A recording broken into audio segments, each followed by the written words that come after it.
Good morning, good morning, good morning. Welcome to Speak On It. I am your boy, R.W.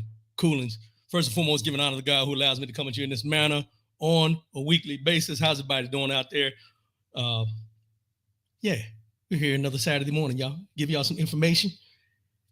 Let you know what's going on. First, I want to start off with this. Before we get into the vote information, well, let's do that first. Let's just go ahead and get that out the way. We've been talking about this for a while. www.nass.org, National Association of Secretaries of States.org. Can I vote? By now, if you haven't been paying attention, pay attention today. You can go here, find out if you're registered in the right way, find out if you're registered in the right party, all those different things. Go there, do your due diligence, find out now. Don't wait till later on, later in the year, November, when you're supposed to go vote. James Battle, good morning, my brother. Good morning. Appreciate you, bro. Appreciate you. Make sure you chime in this morning because I know you got some things to say. All right, my brother. Appreciate you. NASS.org. Can I vote? National Association Secretaries of State.org. Can I vote? So make sure everybody, if you know somebody that isn't sure about whether they're registered the right way, take them to this, show them the steps. I didn't put the slides up today, but we've been doing this enough where people should already know. If you're a first-time listener, go ahead and pull that up. Put it in, make sure you're able to vote where you're supposed to vote, how you're supposed to vote, and your address, your name, birth date, all that's the same, because they're going to look for ways. They're going to look for ways to prevent certain folk from voting. Let's just be real. Anyhow, anyway, the system can be manipulated to hold people back from voting or discourage you from showing up at the polls, telling you you're not at the right poll, you need to go to another poll or anything like that. Those are the things that happen. Make sure you are ahead of the game and you say, no, I got all my information together. You're not going to pull the okie doke on me this year, not like you did last year or the 2020 or 16 or however you want to look at it. www.nass.org. Can I vote? Now, let me say this real quick. I want to get into this. We celebrated, and notice I said we celebrated July 4th, Independence Day on Thursday. And there's a lot of people in the country who feel if you don't acknowledge or you don't celebrate the July 4th, Independence Day, that you are not about the democracy, you're not about the freedom of this country or anything like that. Well, let me speak up for those folks that don't actually celebrate July 4th, like me. I don't celebrate July 4th. I celebrate Juneteenth. People ask why. Well, if you think about it, if you go back and look through history, as I mentioned, July 4th we weren't even included in the process or anything about this United States of America on July 4th, 1776, when the Declaration of Independence was written. The other part of it is I don't have to celebrate it, but I do acknowledge it. Let's clear that up. I don't celebrate it. However, I do acknowledge it. But I also celebrate and acknowledge Juneteenth, because that's the Independence Day that we know that our people who were in this country were able to be looked at as being free. Still another conversation we're not going to get into today. However, I would say this. For people out here who say that we're against the United States of America or we hate America and all these different narratives people want to bring up because I choose, or those that choose not to celebrate July 4th, keep that to yourself, because there's a lot of you out here who don't celebrate and recognize Juneteenth. Just going to put it out there. There's certain holidays. Some people don't celebrate Christmas. Are you mad at them? Yeah, you bring that up too. But anyway, leave that alone. Anybody that has any questions about why African Americans, Black in this country may not celebrate the 4th of July, they acknowledge it, but they may not celebrate it. Pull up Frederick Douglass's speech that he did on July 5th. What is the 4th of July to the Negro? And it'll give you a better understanding of why some people do not celebrate the 4th of July. They recognize it, but they don't celebrate it. You be the judge of that. You do your own thing. Me, I'll do my thing. You do your thing. It goes down to this. We tend to put titles on people because of what we don't know compared to what we do know. And what we do know is African American Blacks in this country were not even recognized when the Declaration of Independence was written. Weren't included. Women as well. But we're talking about us right now. James Battle, I don't celebrate July 4th either. And just to throw a caveat in there, me and Mr. James Battle both served in the military. But because we don't celebrate the 4th of July, we're not, we don't respect this country. We don't love this country. I'm not going to go down that rabbit hole, but I'll let you be the judge of that, of how people want to put their own narrative out there about who, what, when, where, and why, without understanding why we don't, the reasoning behind, because they don't understand the history. And we're going to get into that a little later on in the show. So we'll get there. We shall get there. So let's go ahead and jump on in this, because it's about that time. Let's go.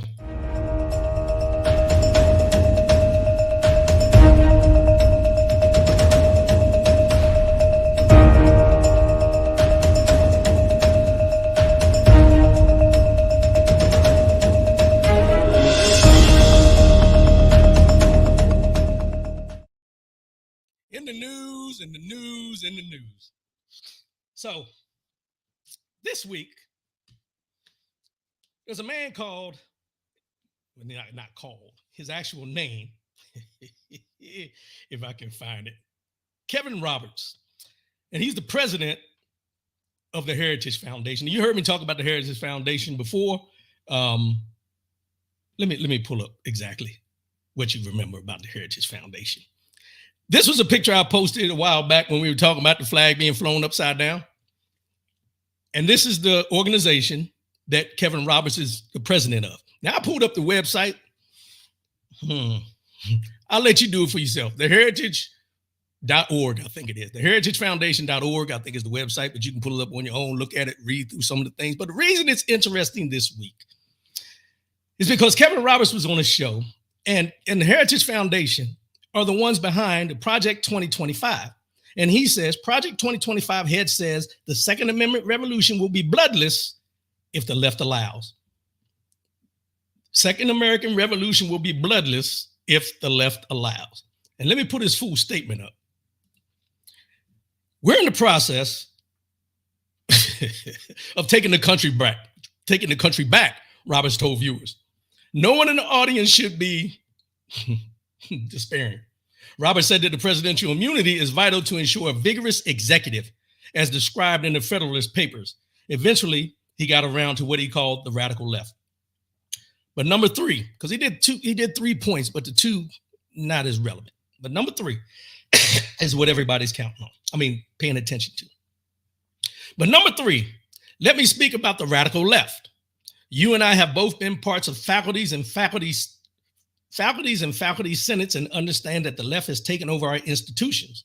The reason that they are apoplectic right now, the reason there's so many anchors on MSNBC, for example, are losing their minds daily is because our side is winning.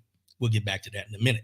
And so I come full circle on this response and just want to encourage you with some substance, that we're in the process of the Second American Revolution, which will remain bloodless if the left allows it to be. This was his statement. He was on the War Room, which is Steve Bannon's podcast. Steve Bannon's not there. He's in jail right now, but that's another story. But this was all predicated. His statement was predicated around the Supreme Court decision of granting President Donald Trump limited immunity from prosecution for official acts and the ruling that split the justices 6-3 along ideological lines. He said, Roberts said Monday's decision is vital to ensuring the president won't have to second guess, triple guess every decision they're making. He also alluded that it will help usher in Project 2025 if Trump wins re-election in November. Now,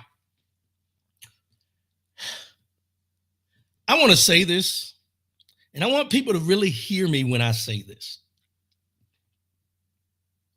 At this point in this election, at this time in our country, if you remember back in 2020, during the election time period, that Donald Trump had to stand on the stage because there was this big movement with the Oath Keepers and the Proud Boys and all these white supremacist organizations coming out of the woodwork, doing all these different things in the media and so on and so forth. Good morning, Brian Hoodie. Appreciate you, bro.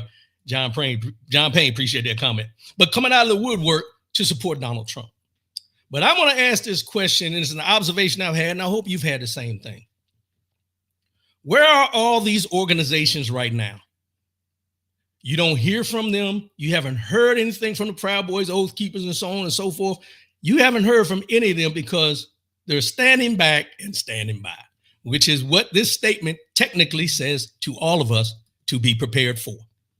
Now, I bring that up for this reason as well. You haven't heard from any of these organizations, but they're pandering. The Trump organization, the Trump campaign is pandering to the black vote. And you can't pander to the black vote and make any progress if you have white supremacists out front like they were in the last election. Now, this is just my observation. This is just me talking. You draw your own conclusions, but it's very, very clear to me. I'm going to say clear to me that the reason you don't hear about the Proud Boys, the Oath Keepers, and all these other organizations is because they're trying to get the black vote at this time. Because they know without the black vote, he would not win the presidency. Let's just be honest. And when they're going around here with these different things, these, and I'm going to get into something a little later on, but when they get into these meetings and Congress, cognac and cigars and all this kind of stuff that they're trying to pander to the African-American black community, it tells you that there's a plan in place for you to be quiet over there with your supremacist asses. I said it, supremacist asses. While we try to pander to these African Americans so they can fall in line under me. And then once we get that vote and I'm in office, there'll be an afterthought. Read this again. But number 3, let me speak about the radical left. You and I have both been parts of faculties and faculty senates and understand that the left has taken over our institutions. The reason that they're apoplectic right now, the reason there's so many anchors on MSNBC, for example, are losing their minds daily is because our side is winning. Who is our side? If this is supposed to be the United States of America, when did it become sides as far as who is winning? I thought it was supposed to be all of America is supposed to win. We're going to win so much we can't stand it. But our side. And so I come full circle on this response and just want to encourage you with some substance that we are in the process of the Second American Revolution, which will remain bloodless if the left allows it to be. That last statement right there, from my opinion, you draw your own conclusion, but from my opinion, how come he's not on some kind of domestic terrorism watch list right now by that statement, which will remain bloodless if the left allows it to be? That's domestic terrorism, if you ask me. But you draw your own conclusion. I'm just here to give you the information. Willis Cheney, good morning, my brother. Appreciate you. But also, after this statement came out, Donald Trump felt a need, because this is all in conjunction with Project 2025 that I've been telling you about, which is 900 pages. Project 2025 is 900 pages about what they're going to do if Trump gets into office. And that's how it's been advertised up to this week. If Trump gets into office, Project 2025 will start being put in place. And these are the things they're going to do about the Department of Education, about this, about that, your rights, abortion, all the different things that they've been talking about. They have put under Trump's name and saying, if he's reelected, they will implement Project 2025. But Donald Trump this week said this: I know nothing about Project 2025. I have no idea who is behind it. I disagree with some of the things. Listen to this now. I disagree with some of the things they're saying, and some of the things they're saying are absolutely ridiculous and abysmal. Anything they do, I wish them luck, but I have nothing to do with them. Now I'm going to say it again. I know nothing about Project 2025. I have no idea who is behind it. This was his statement, as you see, July 5th. That's yesterday, right? July 5th, yesterday. But let me bring something, James Battle. Joe Biden has immunity right now. He should start taking care of these domestic terrorist organizations today. Yeah, I got my feelings about that, but we're going to get into that a little bit. Give me a minute. I'm on a roll, bro. Let me ride. This on my left, probably your left should be on the screen, is Kevin Roberts. On the right is Donald Trump. I want you to pay attention behind them. What does the backdrop say? The Heritage Foundation. The Heritage Foundation. Now, that's Donald Trump giving a speech at the Heritage Foundation. That's the president of the Heritage Foundation to this day, Mr. Roberts. I know nothing about Project 2025. I have no idea who is behind it. Hello? Is this on? Because what I'm seeing here is the same thing we've seen over and over and over again. They've allowed this man to continue lying in your faces, in our faces, about things that he know are true, to try to distance himself when it's convenient for him, knowing that they've been advertising this Project 2025 as a Trump plan since day one. Since day one. But now that it's getting this tread and people are pushing back on this Project 2025, now he feels he needs to distance himself. What the heck is going on? Terrence Collins, good morning, my brother. Appreciate you. What's going on? See, I for one, make sure that I go and read to find out where these connections are. Because you can't out of your mouth say, I don't know anything about these people, but you gave a speech in front of him. I don't know what date this was, but he's been there. Kevin Roberts is speaking for President Trump through the Heritage Foundation, former President Trump, through the Heritage Foundation on what Project 2025 is all about. And they've been labeling it as being what Trump is going to put into place, but now he wants to distance himself from it. It's amazing how that happens, eh? Jonathan Church, good morning, my brother. Appreciate you. It's amazing how that happens. But I want you to think about something before I get into exactly what Donald Trump says. It says, Trump torches the Heritage Foundation's Project 2025. It said why it matters. Project 2012 has long annoyed Trump and his top campaign officials, despite the two entities sharing many allies. Lately, Democrats have been attacking Project 2025 as a proxy for the stakes of defeating MAGA Republicans. Trump's disavowal comes 2 days after Heritage Foundation President Kevin Roberts drew outrage from Democrats with his comments about a second American Revolution. What they're saying, I know nothing about Project 2025, Trump wrote on his Truth Social platform. I have no idea who is behind it, and so on, and so on, and so on.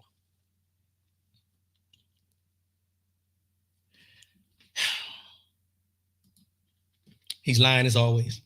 He don't know Stormy Daniels either, but she can describe the underwear he was wearing. He's a liar, has immunity to keep lying. No one holds him accountable. James Battle, I appreciate that because I seen a post you put up the other day that really put the nail in the coffin about the Stormy Daniels thing. He said he always says he doesn't know Stormy Daniels, have never met her, or all these different things. He tried to deny what went on with the affair. But in the same breath, he paid her $130,000 not to speak on it. Speak on it. Y'all notice I threw that in there, not to speak on it. So this is nothing new. This is nothing new. I mean, it's par for the course. This is who he is. This is what he does. And I want you to think about this. In the last election, when he told the Proud Boys, the white supremacists, stand back and stand by, there was nothing said to him or his cronies. Let's go and take this off for a minute. And his cronies to distance himself from the Proud Boys, the Oath Keepers, the white supremacists, or anybody that was acting in his or on his behalf. But I want you to think back when President Barack Obama was running for office. And there was a pastor named Jeremiah Wright.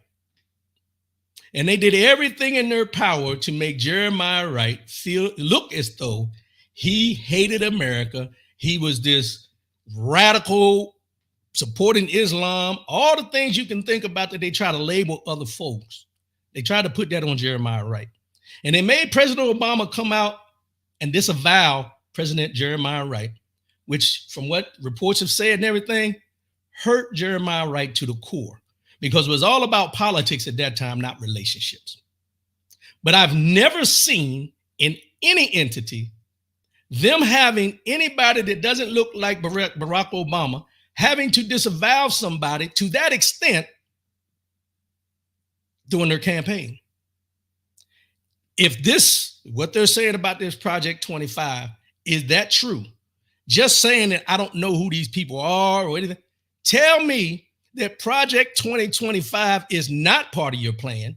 Tell me that you know nothing about it, or you've read it, because you have, and it has nothing to do what your campaign is about, because in there, they also put a thing about he's not about Project 2025. He's about Agenda 47, which you can pull up online. I pulled it up and looked at it, and it's almost the same descriptive thing. They just changed the name.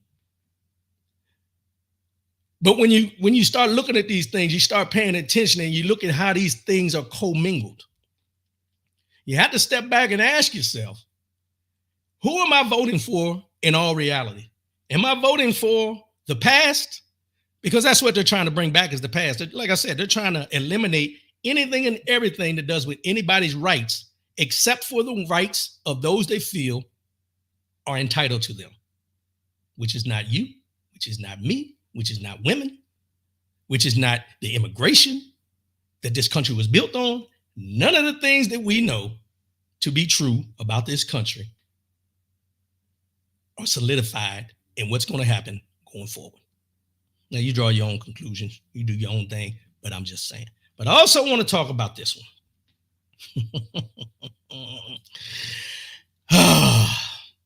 This is how, and I'm going to preface it with this. James Battle. Stephen Miller wrote most of Project 2025, and he's Trump's right-hand man. That's what I wanted to touch on. Let me digress for a minute. When I went to the Heritage Foundation website, and I went in and I started looking at who the people are that are working for this organization, or the top people in this organization and everything, every third or fourth person I came to used to be a part of Trump's campaign or his presidency the first time. But now a lot of them work for the Heritage Foundation. Coincidence? Doubtful. Plan? I'm pretty sure. Because if you hide behind something that says the Heritage Foundation, rather than something with KKK or Proud Boys or any of that kind of stuff, you know, it's cool when you wear a suit and say it. It's a problem when you wear a sheet and carry a flag and say it. Message. So just take that in. But I want to touch on this for sure, because this is where, and I want to speak to my people for a minute, because, you know, we get caught up in some things that just don't pass the smell test sometimes. So I think I mentioned that Byron Donalds and Wesley Hunt did a thing called Congress, Cigars, and Cognac down in Atlanta. That was one thing that they did right before the debate. But also while they were in Atlanta, they did a kind of a town hall thing at the barbershop, an Atlanta barbershop. And the owner says business has dropped after being duped into hosting the Trump event. The barbershop owner believes he was misled into hosting an event for the Trump campaign. His name is Rocky Jones. Rocky Jones, a barbershop owner in Atlanta, claims customers have dwindled after he unintentionally hosted a Trump campaign event. The day before Donald Trump faced President Joe Biden in the controversial first debate in Atlanta, last week, Trump affiliates hosted a Black American business leader barbershop roundtable at Rocky's barbershop. Jones initially believed it was an apolitical event meant to discuss the issues facing Black entrepreneurs. Instead, Jones was the reluctant host of a Trump campaign event for Black voters. The former president even called in as a surprise to attendees. This is what Mr. Jones said. I'm like, why is the ex-president calling somebody in my barbershop? This has nothing to do with small Black business, Jones told 11 Alive. It was the kind of attention the small business owner didn't want. We had some calls Thursday. We definitely got some calls, some backlash, and some angry people that don't know me, and I have to deal with that, Jones said. The entrepreneur did not disclose his political affiliation, but did not want politics to interfere with his business. While he was originally happy to conduct a conversation on Black entrepreneurship in Atlanta, Jones was unaware his establishment would serve to promote Trump's reelection. I thought it was going to be something real private. I'm thinking about Black businesses in Atlanta, small Black businesses in Atlanta, and I'm like, okay, so when are we going to start talking about this? Now, That's a mouthful to try to stand on the fact that you didn't know. Just try to stand on the fact that you didn't know. But this is where the water gets muddy for Mr. Jones. The Trump campaign responded to the controversy, revealing the contract. By revealing the contract, the campaign said that the two parties signed an agreement to host the event at Rockies. Newsweek reports the campaign also paid Jones $4,800 to host it at his property, explicitly, written in the agreement as a political event. Jones plans to return the money. The roundtable hosted. The roundtable hoped to rally Black Trump supporters and potential new ones ahead of November. As young Black voters migrate from Biden, Trump hopes to chip away at this crucial electorate by hosting events such as this. Brian Hoodie, Rocky knew in part because he signed an agreement the same day. Exactly. For $4,800. He took the $4,800 in the beginning, but now he want to give it back because he ain't getting no business. But watch this. This is who was in the front of the barbershop during this political event. At this point, if you look at Byron Donald's hand, who's in the middle with the red tie, he's holding the microphone to his telephone, which is when former President Donald Trump called in. On the left, on my left, hopefully it's your left, is Wesley Hunt. I don't know who the brother is in the coveralls, but he's a very avid Trump supporter because I watched a little bit of it. Byron Donald's in the middle. Mr. Jones in the white t-shirt, and Ben Carson. These are the people that were at the event. And this is where, when I first seen this picture, how Mr. Jones didn't know what they were doing. I want you to look at the TV back there in the corner. That's got this Black Americans for Trump sign on it. But he didn't know what he was signing. He didn't know that it was a political event. It's a lot of I don't knows from Mr. Jones. But what I do know about Mr. Jones is he's losing business now because of a bad decision. He's losing business because of a bad business decision. All money ain't good money. And I wish my people would understand this when we start talking about not only politics, but anything about you and of you in our communities, outside of our communities, when you start a business. All business ain't good business. All money ain't good money.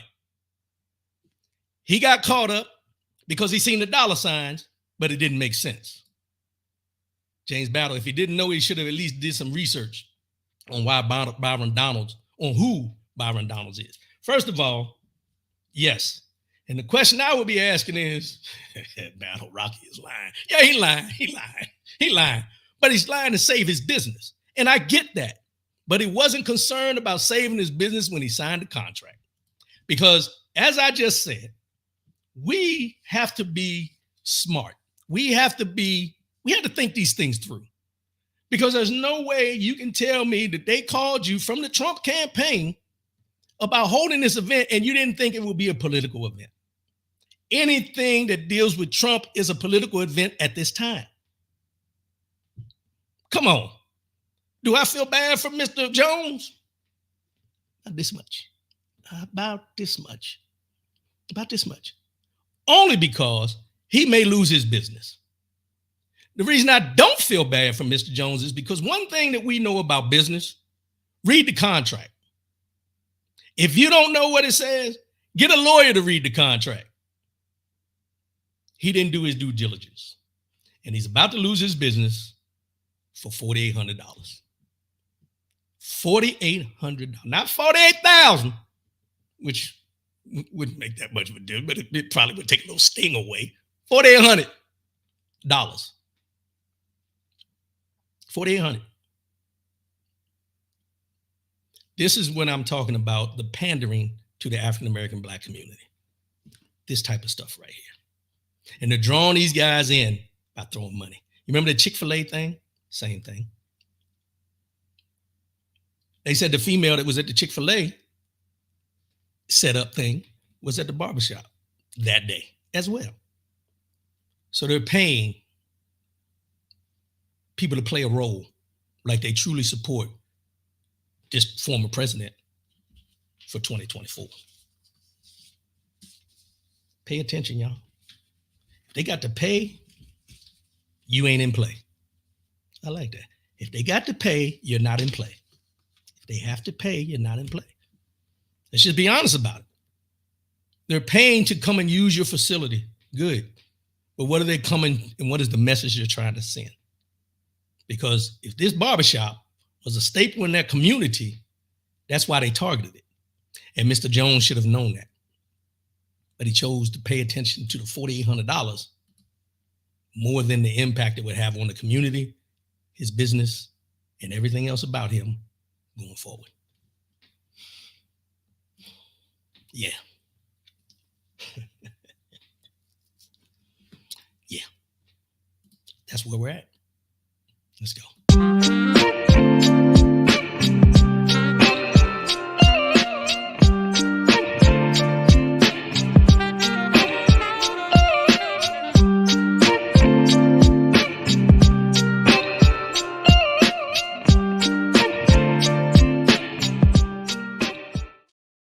Now, you've heard me on this show many times talk about people who were wrongly convicted, serving 30, 40, 50 years and things like that in the system.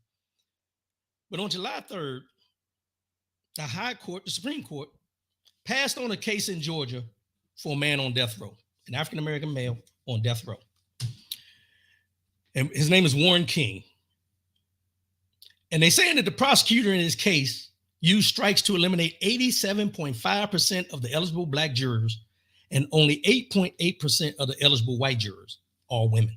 So, the jurors, the prosecution has a chance to eliminate jurors if they don't feel they meet the standard of what they want on the jury. Both sides get to do it, the prosecution and the defense. 87.5% of the eligible black jurors were eliminated by the prosecution, and only 8.6% of the eligible white jurors, which were all women.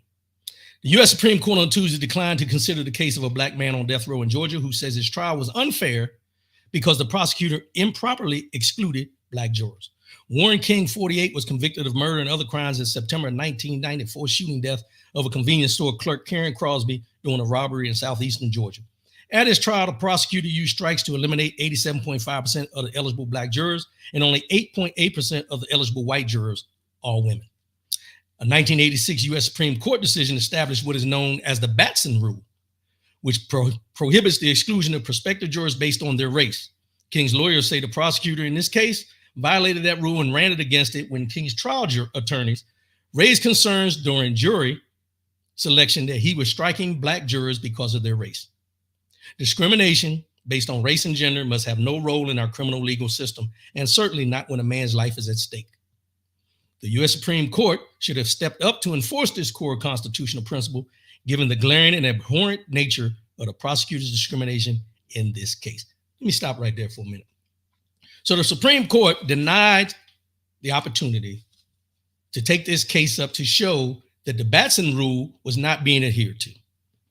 But they had no problem taking up the case of Donald Trump and excusing him for some crimes while he was in office that were official, and then weeding out the ones that were unofficial, the immunity we talked about. And technically, and I'm digressing here, technically, the Supreme Court, ruled to give Donald Trump immunity for anything that they can consider official. But in defining whether it was official or unofficial, you can't pull up old quotes, old interviews. You can't use old evidence to show that it wasn't official, that it was personal. So there's a whole lot of caveats in there that are trying to make it where anything he did in office is considered official and not official. Now, the Supreme Court, with their 6-3 standing with conservatives to liberals, which I don't think that should even play a factor in anything when you're talking about law, but it is what it is. But the Supreme Court voted 6-3 to give Trump immunity. They didn't even want to take this case up because, I'm going to go out on a limb here, if they had taken this case up with the Batson Rule in Georgia for Mr. Warren King, it would have opened the floodgates for a lot of other people who have been wrongly incarcerated, who are on death row, all the things you can think about when we talk about on this show, about people who had been wrongly incarcerated. There was no evidence. There was planted evidence and so on, or the jury was dirty and all these different things we talk about. If the Supreme Court would have took this up, which they know if they took this up, it would have opened the floodgates for a whole lot of people to be set free who were either set up, evidence wasn't there, or the jury was tainted. That's why they didn't take it up. But they'll take up abortion. They'll take up immunity. But they won't take this up. Why? Because it's just another black man. I said it. Just another black man.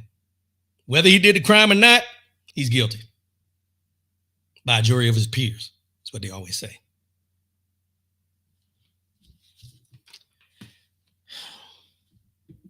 The Georgia Supreme Court affirmed King's convictions and sentence without any mention of Prosecutor John Johnson's long statements critical of the Batson rule or the rate at which he struck black and female jurors. In the final phase of the appeals process, the 11th U.S. Circuit Court of Appeals called the record in the case troubling, but deferred to the state's court's findings. King's lawyers asked the Supreme Court to intervene. The high court did not give a reason for declining to hear King's case, but Justice Ketanji Brown Jackson wrote a dissent, joined by Justice Sonia Sotomayor, saying she would send the case back to the 11th Circuit to consider King's claims under the Batson rule without deferring to the state court findings. So they sent it back to the 11th Circuit to relook at it again. Another black man on trial, stood trial, found guilty by a jury that was tainted, and there's no help from the Supreme Court or otherwise to right or wrong.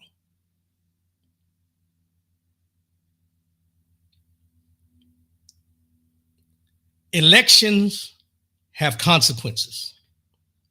Elections have consequences because not only are we talking about the Supreme Court, we're talking about all appointed judges from the 11th Judicial to the 8th Judicial, all appointed judges throughout this United States of America are put in place by a president, the sitting president.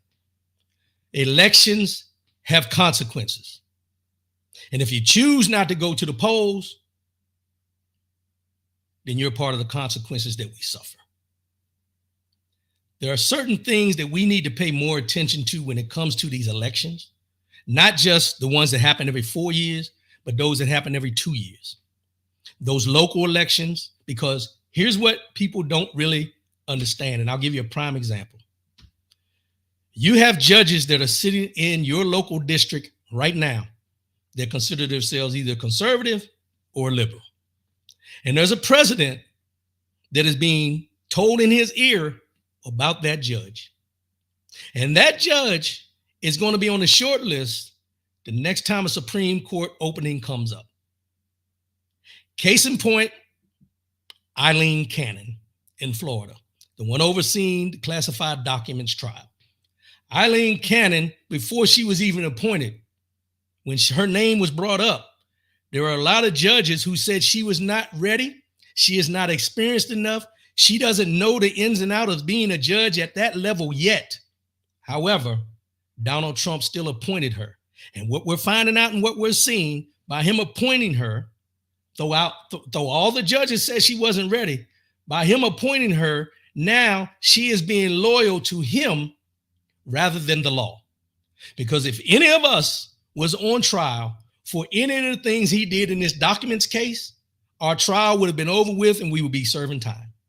But because she is loyal to him for appointing her to the seat in spite of those judges, her loyalty lies not with the law of the land, but with the person that appointed her. And you can say the same thing about Amy Coney Barrett. You can say the thing about Justice Kavanaugh. You can say the same thing about Justice Gorsuch. All of it matters. Elections matter. These people didn't just show up at the Supreme Court one day and say, I'm here. Someone appointed them at a judgeship in a judicial court section, 11th, 8th, whatever, at some time. And they made a name for themselves by prosecuting certain people to the full extent. And now they're sitting in the Supreme Court or lobbying to get there one way or another. And the best way to get there is by loyalty to Donald Trump. Willis Cheney. Yes, sir. Speak on it. The local every 2-year elections. Yes, sir. And I think that's where, thank you, brother. That's where we get caught up. We're so concerned about the president, but we never pay attention to your local judge, your local district attorney, your local councilman, senators. We don't pay attention to these things enough. And by the time we open our eyes and realize who these people are, they're making decisions about Roe v. Wade, immunity, documents, classified documents, all the above. That's what they're making decisions on when we finally open our eyes and say, oh, shit.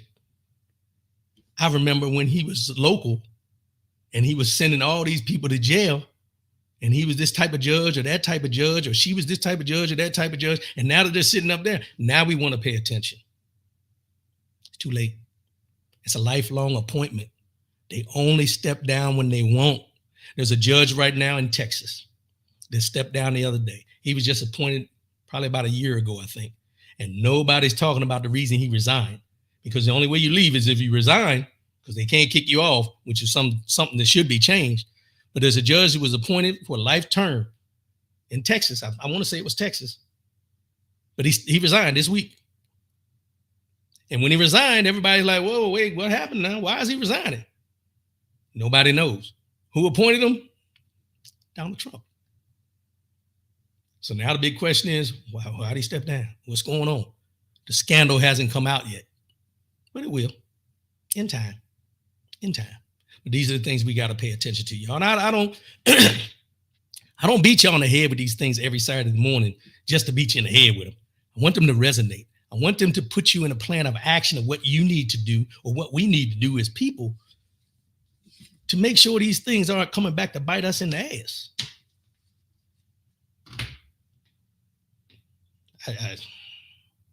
We got to get better, y'all.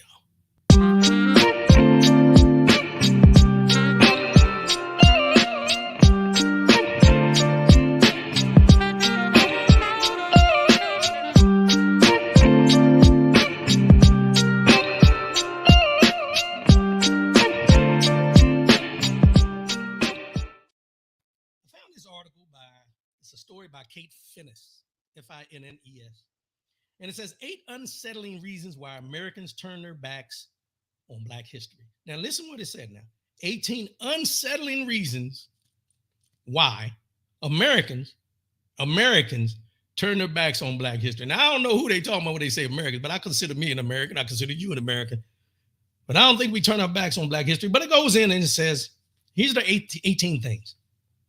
It's traumatic. The sad fact is that many of the historical events that Black history aims to highlight can be traumatic for Americans to hear about or reminded of. Guilt and shame. Black history can conjure up negative emotions such as guilt, shame, and disgust, as many American families who may have had relatives who were involved in the slave trade now feel a deep sense of shame at the actions of their ancestors. Historical amnesia. America is a proud nation that prides itself upon being one of the richest, most advanced countries in the world, and sometimes it may be easier to ignore or forget. Racial prejudice. Many Americans are unaware that they harbor racial prejudice. Yeah, right. That influence how they view and perceive Black history. Fear of reparations. The uncomfortable truth that Black people were removed from their ancestral homes and forced to come and work in America against their will. Now they want their money. Pay me, because we lost generational wealth in the slave trade. Lack of accountability. Everybody knows that. Embarrassment, lack of education, fear of humiliation, defensiveness, cognitive dissonance. Cognitive dissonance occurs whenever people try to hold two conflicting beliefs at the same time, such as advocating for equality while also acknowledging that America is still an unequal country. This can result in uncomfortable feelings of confusion and resistance. White privilege, white supremacy, racism, fear of social change, ignorance, institutional resistance, economic reasons. Those are the 18 reasons why Americans turn their backs on Black history, according to Kate Finnes, Finnes. Let me tell you why, in my opinion. White America, let's be clear here, not why Americans, but why white America turns their backs on Black history. one of the hardest things to do in life, is to admit you're wrong or you have done wrong. Let's just cut to the core of it all, because here's where the water gets muddy for white America who don't want to acknowledge and turn their backs on Black history. They don't want to acknowledge the terror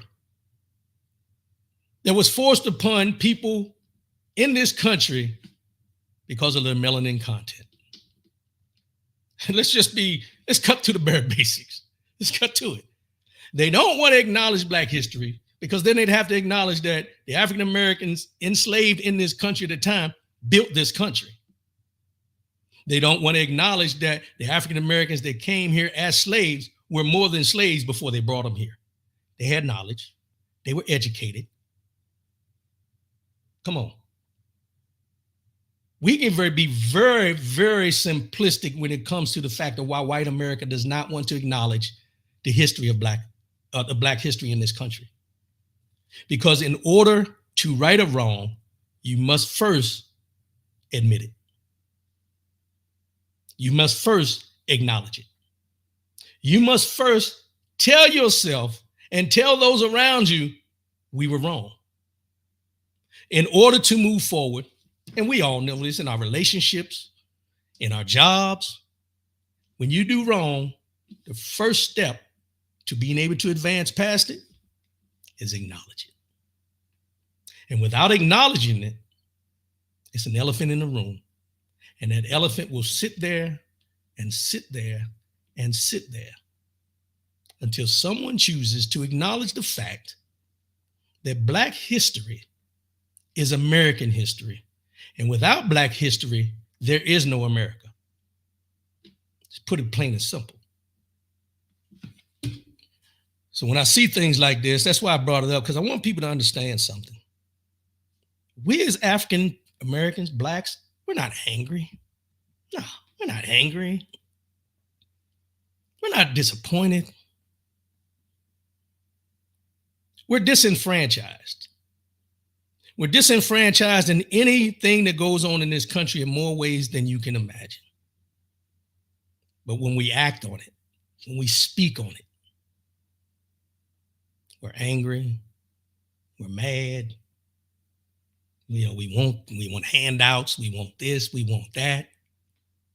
Just acknowledge it. Acknowledge the wrongs that were done, that are being done, and that will continue to be done by those who say they love this country, but only love it when it looks like them.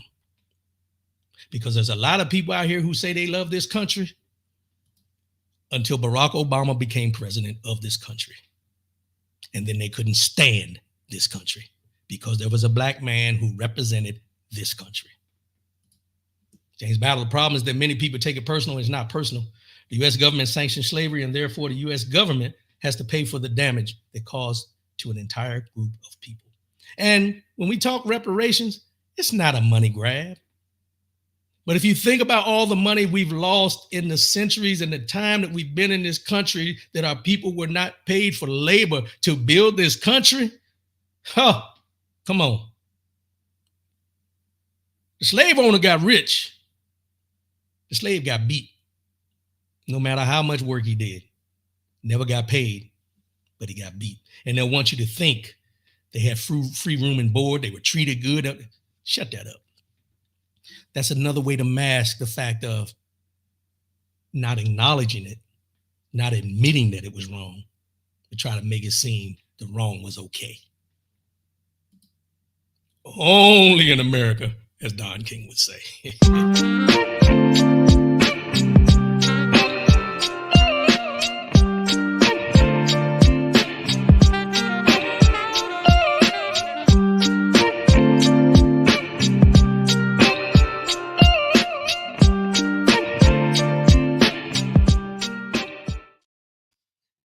So this last segment right here, I don't know if a lot of y'all knew this. July 3rd was Black Hair Independence Day. It's been 5 years since the Crown Act was first passed. And now there's legislation in more than half of the country. This Crown Day, also known as Black Hair Independence Day, there's quite a lot to celebrate. I'm torn on this one, y'all. Reggie P. Rowe, good morning, my brother. Good morning. The Crown Act is what it was. Creating, I don't know if a lot of you know, because I didn't until I read this. Let me tell you what the Crown Act, what the Crown, CROWN, stands for. Creating a respectful and open world for natural hair. Let me read that again. I want that to sink in when I say it again. Creating a respectful and open world for natural hair. The Crown Act. It was first signed into law in California on this day 5 years ago, prohibiting racial discrimination based on hair texture and protective hairstyles in the workplace and public schools. More than half of this country has adopted the policy or enacted their own version. 27 states.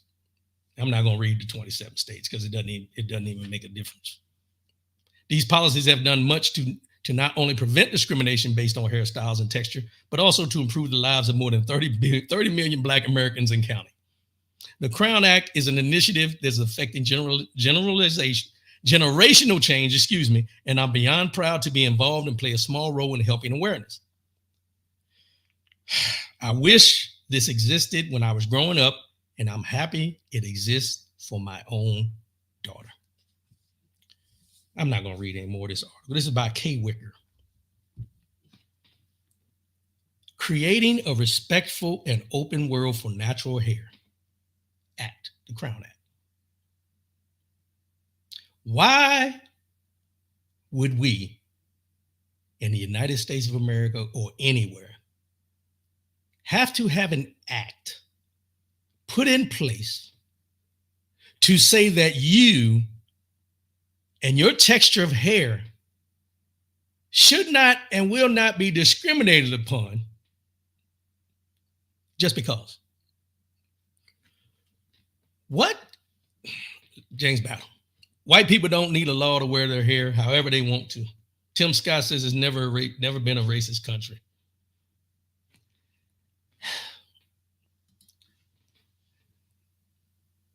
I'm lost. And I understand the celebrating the fact that it was put into place, but I'm still torn about the fact that we even had to have it. But let me go back.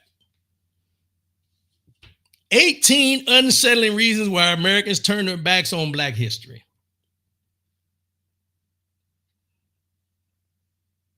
You don't understand why we have a problem when Black history is not recognized.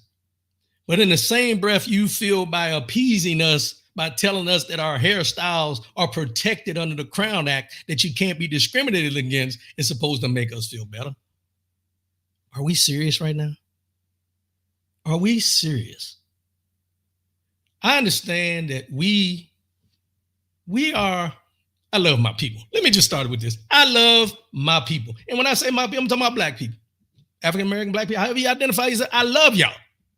And I love the multitude of ways that we are, whether you walk with a strut, with a pimp, whether you got your locks, your dreads, a bald head, whatever you do, however you look, I love y'all.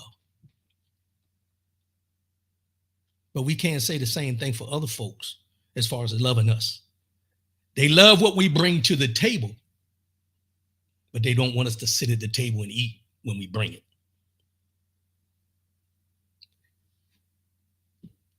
The way our texture of our hair is the way that our DNA has created it. There is no other race of people that are more discriminated against than us. Think about this. Not only do we have to defend ourselves because of our melanin content, we have to defend ourselves by how we wear and choose to wear our hairstyles.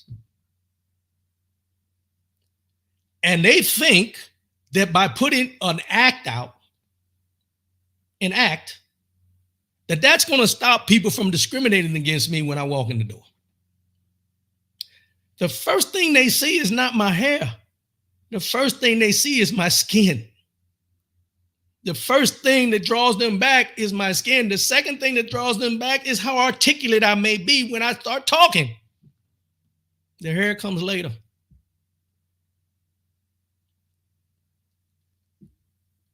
I just try my best to figure out why there is so much discord, hatred towards a people who have never done anything but build a country. What have I done or you've done to anybody? We're law-abiding citizens. We show up to work on time. We do our jobs. Anything that is expected of us, we have to do 10 times better. They want to eliminate affirmative action because they think it's discriminatory against other folks. But if there wasn't discrimination against us from the beginning, you wouldn't have had to have an affirmative action. If there wasn't people discriminating about a woman walking into the workplace with her hairstyle, whether it be in cornrows or braids or anything like that, you wouldn't need a Crown Act. See, I'm going to say we right now, we celebrate these things as victories. But they're not. You're trying to put a Band-Aid over a wound that needs either stitches or staples. The Band-Aid is just a mask for how deep you've been cut. Because without those stitches or those staples, it will never heal. Not with a Band-Aid. Not with a Band-Aid. And that's all these acts are. The Voting Rights Act. Civil Liberties Act. There's a lot of them. But they're acts, not law. And the fact that you have to even think about having a law rather than an act about a hairstyle that someone chooses to wear to show their individuality or their authenticity about who they are says more about this country and the way that it is still viewed in the eyes of some and how others will never get the benefit of the doubt to be looked at as equal. We ask about equality. We fight for equality. Hell, we got people still now pissed off because of the marches for freedom, the freedom marches that we were doing during Dr. Reverend Martin Luther King Jr.'s days. So when you sit back for a minute and ask, what are we winning? What are we accomplishing? Something as minor as how I wear my hair is not a win. I don't care how you look at it. It's not a win. My hair is my hair. My talk is my talk. No matter whether you think it's articulate or not, this is who I am. That is who you are.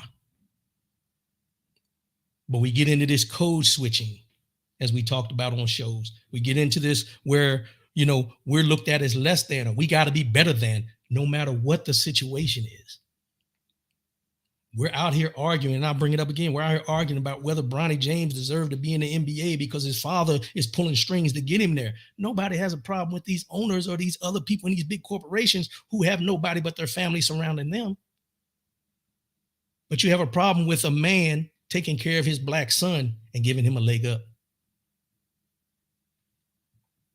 But at the same time, we think the Crown Act is a victory.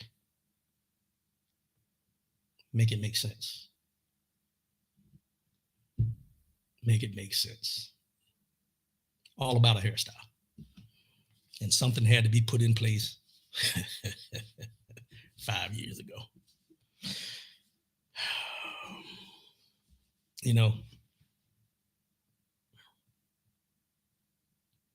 Today is Black Hair Independence Day is what the title says. How free are we to express ourselves?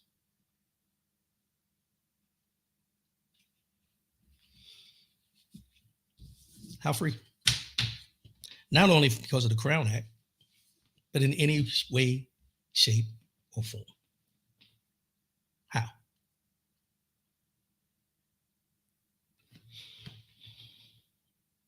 Yeah, let's go.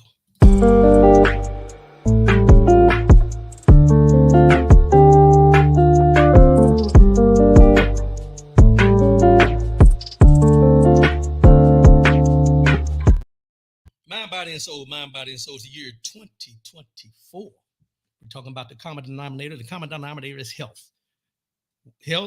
Wealth, financial, spiritual, mental, physical, relationship. I don't have them wrote down. I'm trying to remember off the top of my head. Y'all bear with me. But today's mind, body, and soul, I really don't have a quote, but there's a song that I love by Eric Roberson. It's called Lessons. And he starts out and he says, God has a funny way of showing you lessons. For years, I would stare up at the sky with so many questions. Like, will I find someone for me? Or even if I'm standing in the place I need to be. You know, when we talk about spiritual relationships, our relationship with God, we all have questions. There's many times we go down on our knees, we pray, we ask for forgiveness, we ask for the things that we need to make our lives better and everything. But there's times where we have questions about why someone passed away or why you had to take someone so early. All the different things. Or will I find someone who loves me, as the song says? But sometimes we have to step back for a minute and ask ourselves, while we're asking for these things and not recognizing that there's a lesson in what is going on, are we truly preparing ourselves to receive what we're asking for? You know, a lot of times we go on our knees, we pray, we ask, we're yelling, we're screaming, we're crying, we're letting it all our emotions out. But then after we get up off our knees, we're not doing the work to prepare ourselves to receive the blessings that we're asking for. I'm guilty. There's a lot of things that I wish God would bestow upon me like today. But I know there's a process. I know that you have to be prepared and in the right mindset and in the right standing in order to receive these blessings that you're asking for. Now, I'm not a preacher. I'm not a very religious person. I'm very spiritual, though. I know who orders my steps. I know I'm not perfect, but I also know that in order for me to receive these things that I'm asking God to bless me with, I got to be ready. And a lot of us aren't ready. A lot of us aren't ready. And the thing is, we always say, you know, I stay ready so I ain't got to get ready. Do we? Do we really? Do we stay ready? Or is our mindset saying we're ready? I just wanted to put that out there because God has a funny way of showing you lessons. For years, I would stare up in the sky with so many questions, and I still do today. And I know you do too.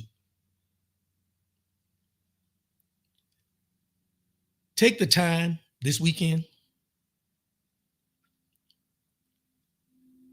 to refocus on God. Y'all have heard me say this before, and I'm going to say it again today.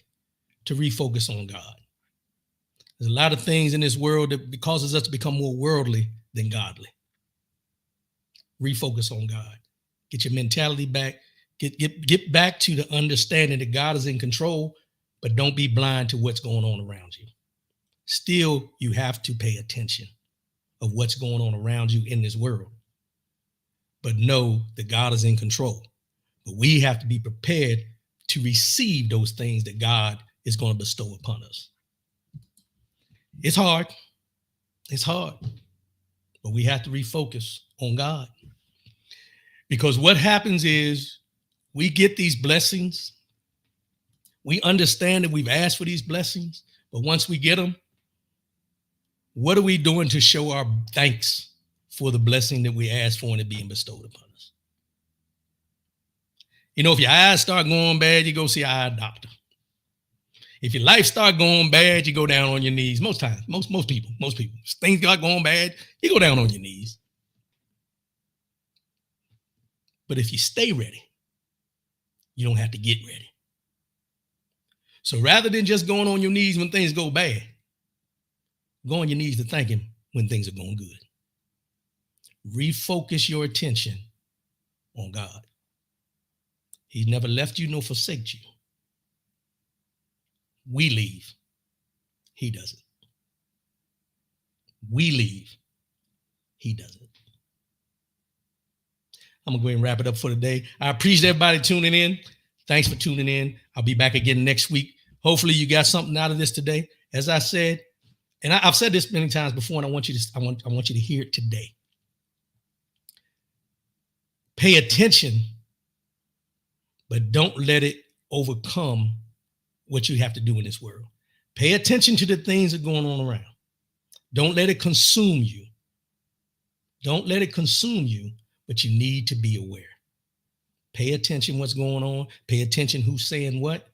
And also pay attention to the people around you. And here's one thing that I will say that we need to do more often. A lot of people don't like it, but in this case and at this time, we have to do it. Call people out when you know they're spewing BS. Call them out.